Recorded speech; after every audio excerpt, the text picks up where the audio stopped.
Bien apprendre à te connaître, bien, plus tu vas essayer des choses, plus ça va être clair pour toi, sont où tes limites à toi. Quel genre de limites, c'est quelles limites que tu dois respecter, puis c'est lesquelles que tu peux ou que tu as envie de dépasser, tu sais.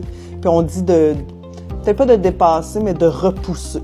Par exemple, ton expérience jusqu'à aujourd'hui, tu es capable de te dire qu'il y a des choses que tu as vécues, tu vas être capable d'identifier certaines affaires là-dedans, faire comme ça dans cette expérience-là. Puis là, je parle pas juste d'un acte criminel. Là. Je parle, peu importe la situation que tu as vécue, ça peut être autant positif que négatif. Qu'est-ce qui ressort de ces expériences-là? Est-ce que tu as réalisé, par exemple, que tu avais des bons skills sociales? Est-ce que tu as réalisé que tu étais bonne pour gérer des conflits?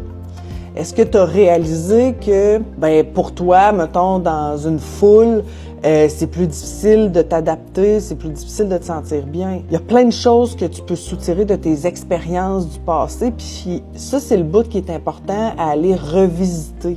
Évidemment, je t'invite à revisiter des choses qui sont pas trop confrontantes, là, que tu peux revisiter seul, par exemple, là, dans ta tête, puis qui te mettra pas comme en acting out. Là. L'idée, c'est pas de te trigger, comme on dit. Là. L'idée, c'est juste de t'amener à réfléchir sur comment est-ce que tu t'es comporté dans telle ou telle situation. Puis ces comportements-là, qu'est-ce que ça veut dire?